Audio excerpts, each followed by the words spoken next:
विधिमंडळाच्या पावसाळी अधिवेशनाच्या पहिल्याच दिवशी जर पाहायला गेलं तर अकोल्याच्या मूर्तिजापूर या ठिकाणी उपविभागीय अधिकारी कार्यालयासमोर शेतकऱ्यांनी अन्नत्याग आंदोलन स्वीकारलेलं पाहायला मिळत आहे।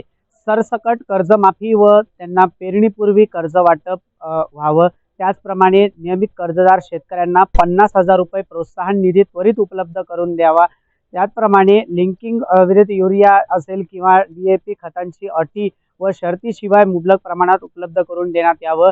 तर माननीय मुख्यमंत्री महोदयांनी जाहीर केलेल्याप्रमाणे 17,500 रुपये पीक विमा रक्कम विमा जो आहे तो काढलेला गेलेला विमा शेतकऱ्यांना त्वरित मिळावा, अशा विविध मागण्यांकरिता आज मूर्तिजापूर तालुक्यातील शेतकरी जे आहेत ते उपविभागीय अधिकारी कार्यालयासमोर अन्नत्याग आंदोलन करत असल्याचं पाहायला मिळत आहे।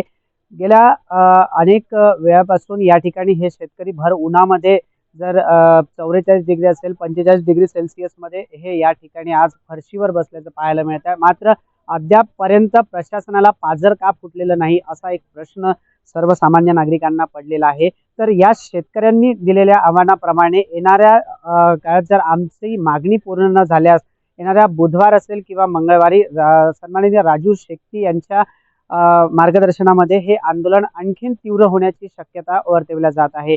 प्रशासनाने याची गांभीर्याने दखल घेतील का हे पाहणं महत्त्वाचं ठरत आहे। प्रतीक कुरेकर, LS मराठी, अकोला।